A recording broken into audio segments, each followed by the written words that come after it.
بالله من شرور أنفسنا ومن سيئات أعمالنا من يهده الله فلا مضل له ومن يضلل فلا هادي له ونشهد أن لا إله إلا الله وحده لا شريك له ونشهد أن محمدا عبده ورسوله.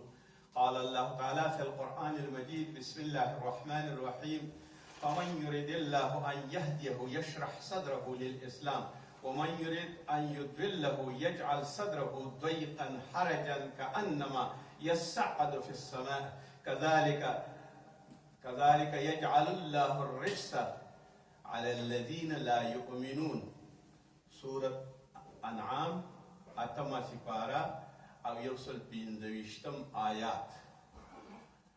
وقال رسول الله صلى الله عليه وسلم عن نواس بن سمعان وعن النبي صلى الله عليه وسلم: سألت برا والاسم البر قال البر حسن الخلق والاسم ما حاك في نفسك وكرهت أن يطلع عليه الناس. وعن وابسة بن معبد رضي الله عنه قال: آتيت رسول الله صلى الله عليه وسلم فقال: جئت تسأل عن البر والاسم؟ قلت: نعم. قال: استفت قلبك البر وما اطمأنت إليه النفس واطمأن إليه القلب، والاسم ما حاك في نفسك وتردد في الصدور، وإن أفتاك الناس وأفتوك. صدق الله مولانا العظيم وصدق رسوله النبي الكريم. أما بعد، زما د ایمان رونو، الله جل جلاله سره زما عمل نامه ورځ په قیامت باندې په خلاف باندې درکړه. نن د رسول الله صلی الله علیه وسلم نه کومې پوښتنې چې شوي د نیکۍ په باره کې او د نیکۍ او د ګناه په باره کې، د دې دواړو په باره کې بحث کوو چې نیکي څه ته ویلی کېږي او ګناه څه ته ویلی کېږي، او رسول الله صلی الله علیه وسلم څه فرمودي او څه لري، او قرآن عظیم شان ارشادات څه دي.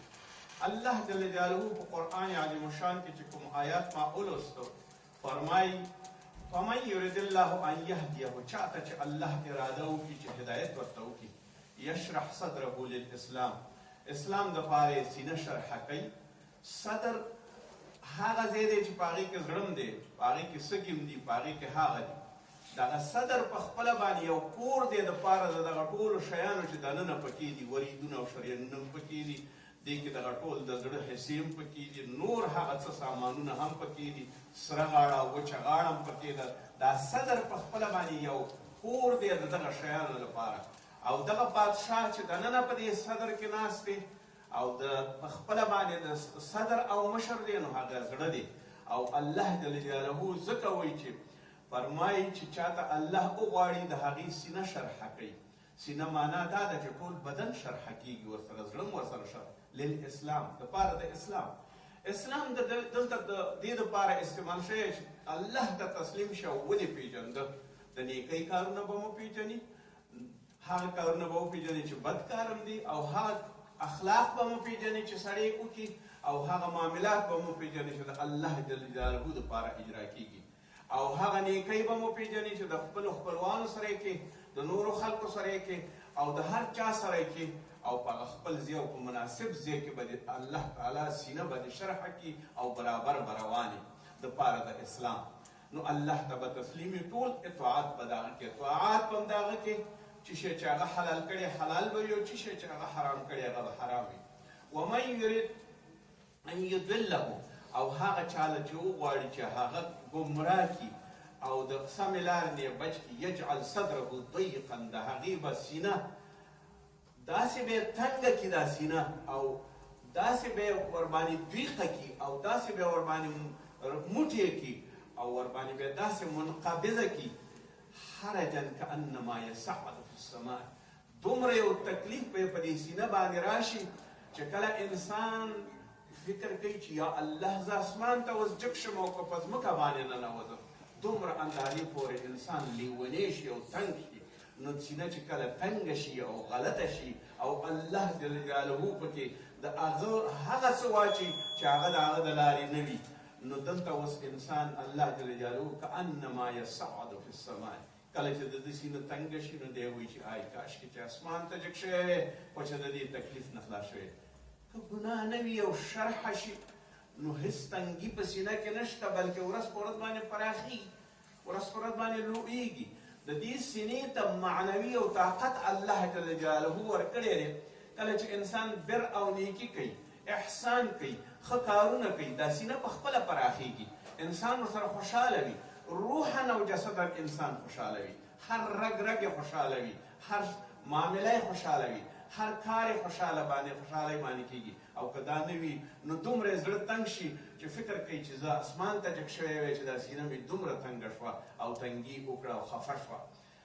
کذلک یجعل الله جل جلاله همدغسې ګرځوي الرجس على الذين لا يؤمنون رجس او تکلیف او زحمت او ګندګي هغه چا دپاره په سینه او په خپل ځان کې ګرځوي چې هغوی ایمان نه راوړي ایمان یو نور دی ایمان یو چراغ دی ایمان یو لارښود دی ایمان یو عزت دی ایمان یو ښه صفت دی ایمان اخلاق دی ایمان د الله تعالی په لاره باندې روانګي ده نو اوس آیات شریف په تعقیب باندې رسول الله صلی الله علیه وسلم نه روایت دی نواس رضی الله عنه بن سمعان روایت کوي وی سألت النبي صلی الله علیه وسلم البر والاسم پوښتنه مې ونه وکړه چې نیکي څه شی دی او ګناه څه شی ده نو نبي صلی الله علیه وسلم قال راته ویل البر حسن الخلق نیکي چې دا حسن خلق دی نیک اخلاق دي دغه نیک اخلاق د بر په معنا باندې رسول الله صلی الله علیه وسلم استعمال کړه او کله چې اخلاق ښه وي ټول هر څه برابر وي والاسم ما حاک فی نفسک او ګناه هغه څه دي چې ستا په زړه کې تردد راوړي ستا په سینه کې تردد راوړي او ستا نفس تنګوي ستا سینه تنګوي وکرهت او بد ګڼې ته ان یطلع علیه الناس چې خلکو ته دا خبره ستا ورسېږي او د کوم کار دی نو ته دا ډېره بده ګڼې ځکه چې خلکو ته رسېدلې ده او ستا کار هغه نه خوښوي دا خلک نو تا باندې ډېره بده لګېږي رواه مسلم دا مسلم روایت کړی وعن وابسة بن معبد رضی الله عنه وابسة رضی الله عنه روایت کوي قال آتیت رسول الله صلی الله علیه وسلم راغلم رسول الله صلی الله علیه وسلم ته کله چې زه ورته راغلم نو هغه حکیم الامت ما ته وایي فقال جئت تسأل عن البر والاسم دې دپاره راغلی چې ما نه د نیکۍ او د بدۍ پوښتنه وکړي د ګناهونو پوښتنه وکړي قلت نعم ورته مې ویل هو د همدې دپاره راغلی قال استفت قلبک ما ته وویل چې افتا وغواړه او مشوره وغواړه د خپل زړه نه دی چې تا ته څه مشوره درکوي چې دغه کار ښه دی او که بد دی البر کوم چې نیکي ده چې ته یې وکړې اوس ورته ښایي چې افتا کله ته زړه خپل مفتي کړي او تا ته افتا درکړي او تا ته فیصله وکړي نو څه معنا البر مطمئن الیه النفس بر یا نیکي هغه څه ده چې ستا غونډ دغه نفس به ټول ستا زړه ستا سینه ستا سر ستا دا به مطمئن شي واطمئن الیه القلب او ستا زړه به په دې باندې مطمئن شي او یقین به پرې وکړي چې دا ما ښه کار کړی دی نو ستا زړه او ستا نفس دواړه چې مطمئن شو دا نیکي ده والاسم او اوس ورته د ګناه تعریف کوي ما حاک فی النفس تنګي او تردد چې ستا په نفس کې راشي وتردد فی الصدر او ستا تردد او تنګي دې په سینه کې راشي وان افتاک الناس افتوک او که چېرته ته د خلکو نه دغه وغواړې نو هغه خلک دا بد ګڼي دا کوم یو کار چې تا کړی دوه فارموله پاتې شو رسول الله صلی الله علیه وسلم بر په حسن خلق باندې تعریف کړی دی او د بر معنی حسن خلق ګڼلی دی او ګناه هغه څه ګڼلې ده او نیکي هغه څه ګڼلې نیکي سره د سړي ژوند پراخېږي د سړي سینه پراخېږي د سړي ماغزه پراخېږي هوسا او ښایسته ژوند یې په نصیب کېږي او د ګناه سره سړی زړه تنګي کوي سینه تنګي کوي الله هم په همدې باندې وایي سینه به درته داسې دوی او داسې به کوم لکه رکس او ناولتوب چې پکې داخل شوی وي کله چې پلیتي چټلي ګندګي په سینه کې داخله شي دې ته رکس ویلی کېږي او دا د ګناه نه پیدا کېږي دوه شیان دي تا سره یو ستا وجود دی یو ستا روح دی کله چې ته یو کار نیک کې ستا وجود هم جوړېږي او ستا هر څه جوړېږي خو که کله ته پرهیز کې د ګناه نه نو ستا هر څه به جوړ وي او پرهیز په طبابت کې بهترین شی دی او کله که ته پرهیز نه کې نو ستا وجود به هم په تشویش کې وي سینه به دې تنګه وي او روح به دې هم په تشویش کې وي فلهذا تا ته به داسې معنا لري لکه یو مریض سړی چې وي او همیش دپاره د الله جل جلاله نه لرې وي نو دې ته هغه څوک چې فتوا هم درکوي تا به نه خوښوي ځکه به دې نه خوښوي کوم یو سړی چې یو کوم عمل لري حتی د کوڅې ماشومان ورته وایي دا هغه سړی دی بدکاره دی چې راغی دا هغه سړی دی چې فلانې کار کوي چې راغی دا شرابي دی چې راغی په بدو نومونو باندې وي حتی ماشومان د کوڅو به یې یادوي او کله چې نیک سړی راشي وایي دا هغه مسلمان سړی دی شیخ سړی دی عالم سړی دی جومات سړی سروکار دی دا راغی الله جل جلاله د هر چا په خوله کې هم د نیکو کارونو سړی اچوي او هم د بدو کارونو نو اوس د شرح د حدیث کې عبدالله ابن مسعود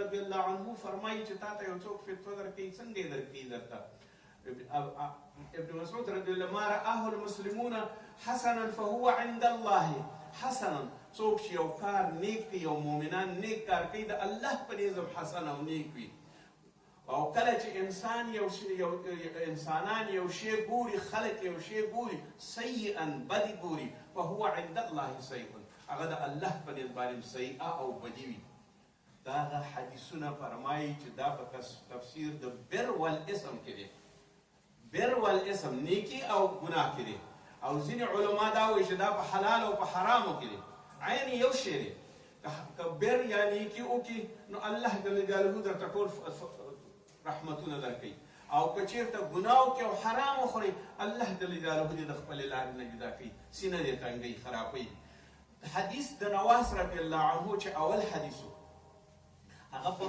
حسن خلق باندې نیکی ترجمه کړې ده نیکی یا بر یعنی حسن خلق او د وابسته په د دویم حدیث کې اطمینان د نیکی اطمینان قلبي او اطمینان د نفس دی موږ او تاسو درې شیان لرو روح لرو نفس لرو او جسد لرو نفس هغه ان النفس لاماره هغه د همیش دپاره بد امرونه کوي تر څو چې هدایت نشي که هدایت شو بیا ټول هغه نفس هم مطمئن کیږي نو ځکه دا په دې حدیث شریف کې وایي چې علما داسې وایي چې اطمینان د قلب د زړه او د نفس دواړه په حسن خلق او په نیکۍ کې راځي او تفسیر د بر چې دی په اعتبار دوو معناو سره دی یو هغه نیکي ده چې د ځان سره یې کوي مثلا ځینې نیکۍ دي چې ته یې د ځان سره کوې څومره نیک اعمال چې کوې څومره اطاعات د الله چې کوې ځان سره نیکي کوې دا ستا شخصي نیکي ده او یو هغه نیکي ده چې د یو بل چا سره یې کوي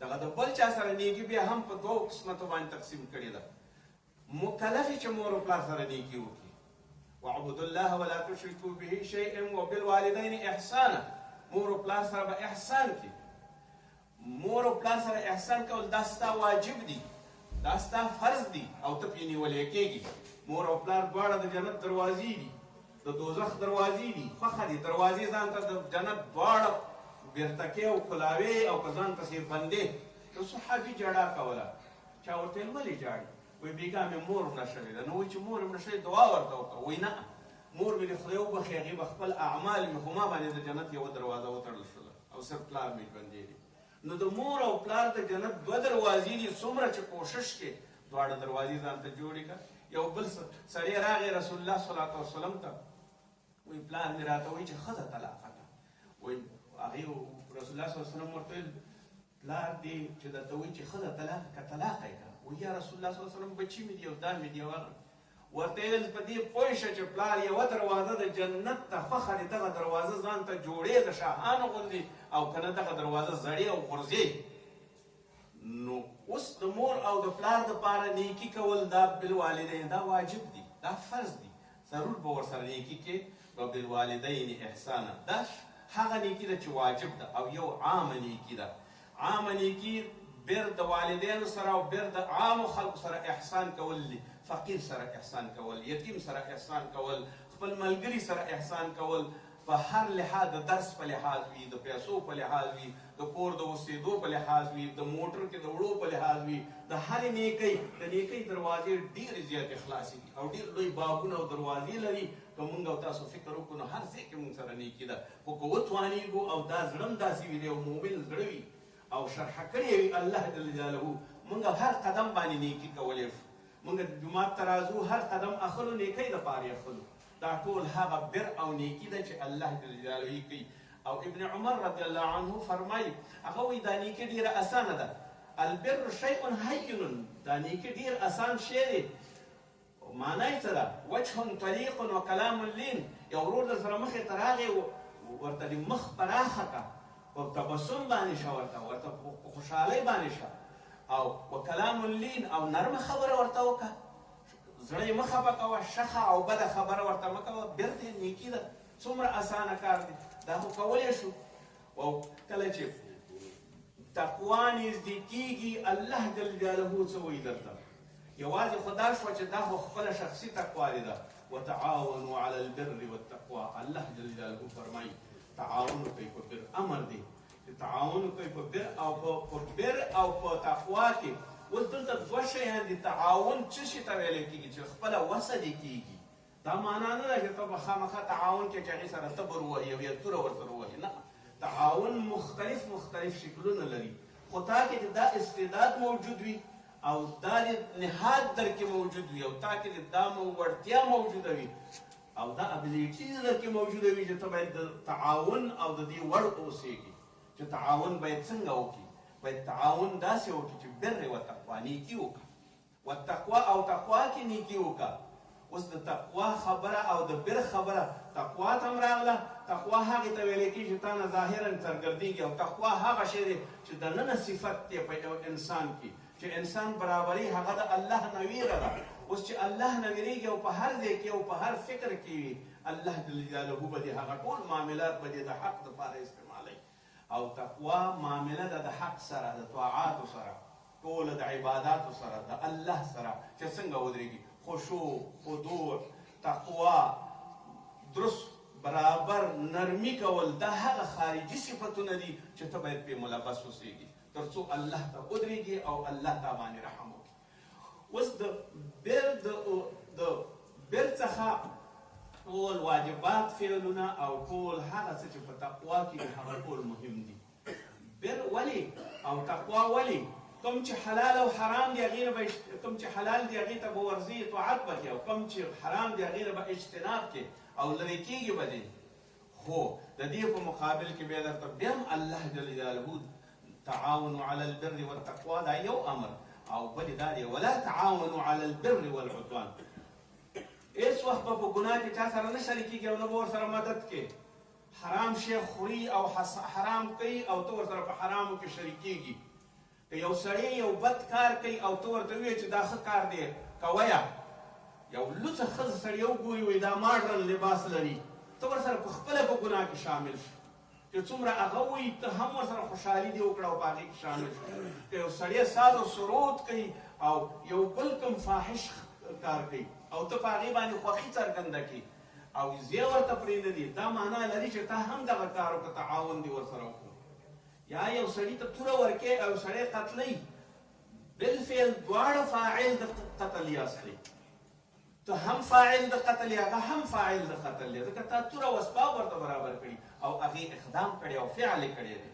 نو ولا تعاونوا على الاسم والعدوان، په تربګنۍ او په ګناهونو کې وکله نه شریکېږئ او نه به د چا سره کومک کوئ. دا یاد لرئ چې وپېژنئ دا چې اسم څه ته وایي او نیکي څه ته وایي. هغه څه چې مثلا حرام دي لکه نفس باندې، والزنا والسرقه والشرب الخمر، د شراب څښل او د دشمن سره یو ځای کېدل او هغه څه چې د بل چا نه اخیستل چې هغې درته اجازت نه وي. قتل کول هغې کې ورسره شریکېږي. هو که په قتل کې قصاص وي، ولکم فی القصاص حیات یا اولی الالباب لعلکم تتقون. کله که ته قصاص اخلې د یو مړي نو دا بیا پروا نه کوي، دا قتل هغې کې نه حسابېږي کوم یو چې ته اصلي قتل کې او خپله سړی وژنې، هغه بېل دی. زکات ورکول چاته، د هغې جواز په خپله زکات ورکې او زکات وباسې، دا یوه نیکي هم ده او د فقیرانو سره ښېګڼه هم ده، بر او هغه هم دی. اوس د بر او د دې شیانو الله جل جلاله بخبل باني فرماي في القرآن ليس البر أن تولوا وجوهكم قبل المشرق والمغرب ولكن البر من آمن بالله واليوم الآخر والملائكة والكتاب والنبيين وآتى المال على حبه ذوي القربى واليتامى والمساكين وابن السبيل والسائلين وفي الرقاب وأقام الصلاة وآتى الزكاة والموفون بعهدهم إذا عاهدوا والصابرين في البأساء والضراء وحين البأس أولئك الذين صدقوا وأولئك هم المتقون. الله دغه شی نه ښودلي چې دا د ایمانیاتو نه دي، کله دې چې دا په زړه کې موجود غایب شی دی. ولې؟ ځکه ته په کتابونو باندې ایمان راوړې، تا زبور او تورات نه دی لیدلی، تا انجیل نه دی لیدلی، ایمان پرې راوړې. او د دې سره یو ورځ د آخرت دې نه دی لیدلی، ایمان پرې راوړې. ملایکې دې نه دي لیدلي، ایمان پرې راوړې. ټول هغه مغیبات شیان دي چې ته پرې ایمان راوړې.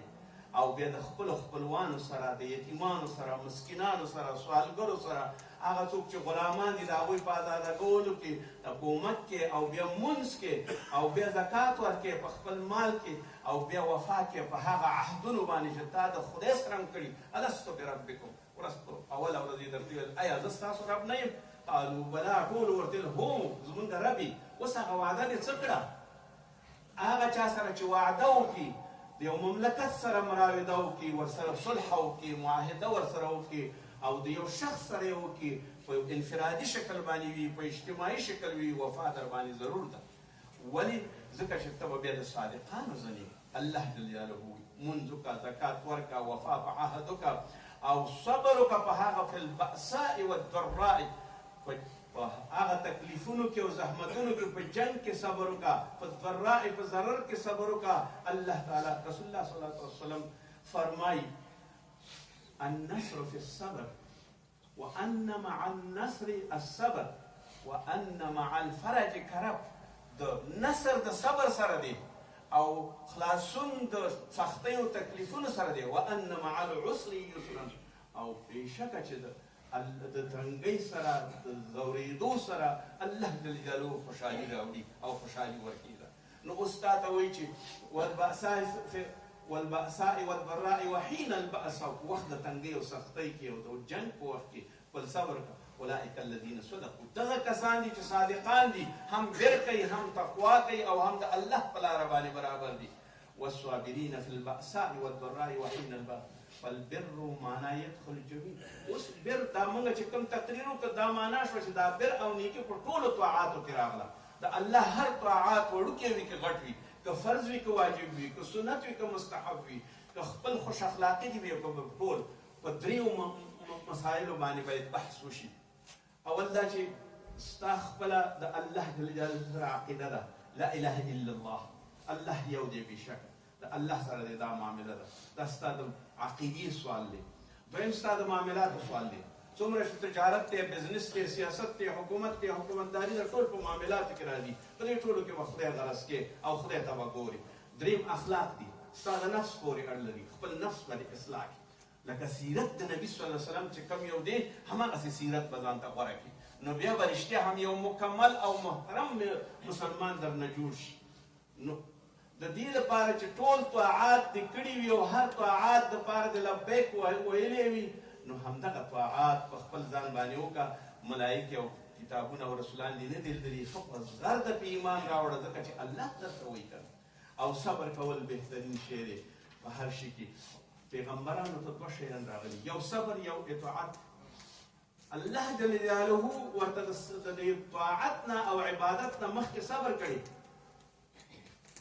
صبر آمنوا استعینوا بالصبر والصلاة، د الله نه استعانت غواړي په صبر او په صلات په مانځه کې. وتواصوا بالصبر وتواصوا بالحق.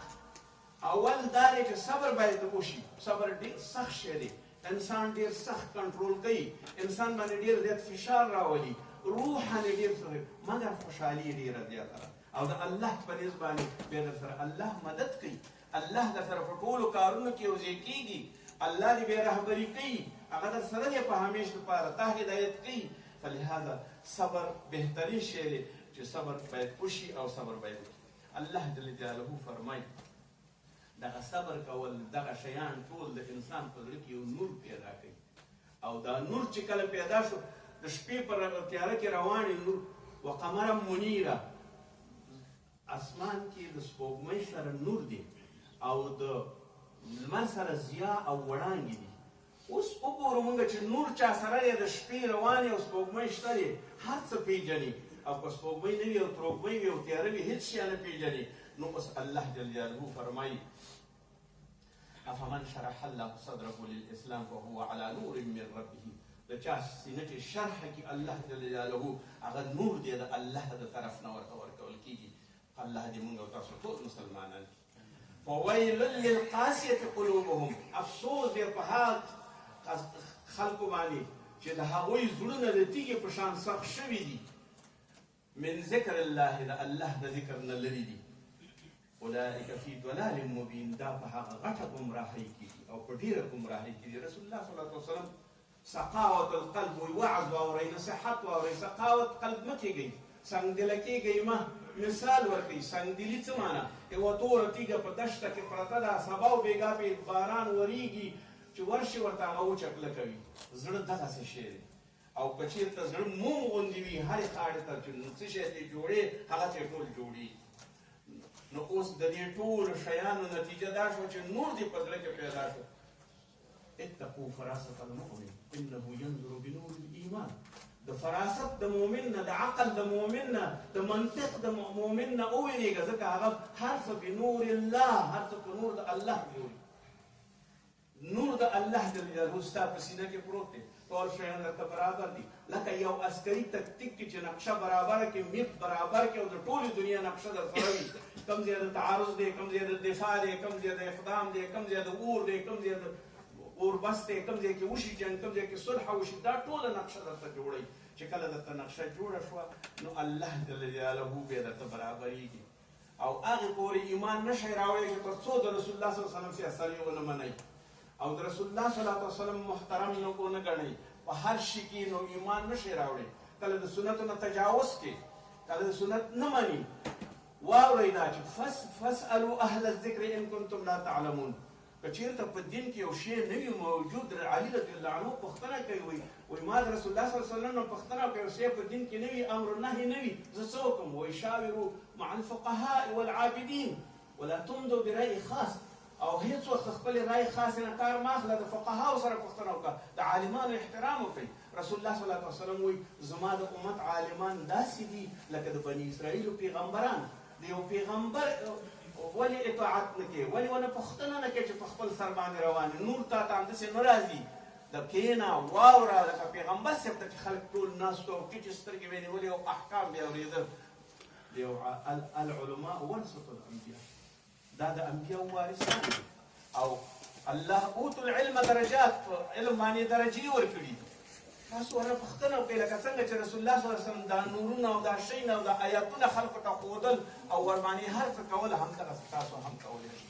یو حدیث ویم عن حذیفة رضی الله عنه قال سمعت رسول الله صلی الله علیه وسلم. حذیفة وایي چې ما رضی الله عنه د رسول الله صلی الله علیه وسلم یقول ویلي تعرض الفتن على القلوب كالحصير عودا عودا. هر ورځ هر ساعت په تاسو باندې فتنې ستاسو په زړه داسې راځي لکه پوزکي کې چې یو بل کان لرګی نه نباسئ، داسې در باندې فتنې راځي. فأي قلب أشربها نكتت فيه نكتة سوداء. هر یو زړه چې دا ګناه واخلي او دا ډکې ځان کې قبول کړي، هغې باندې یو تور داغ لګول کېږي.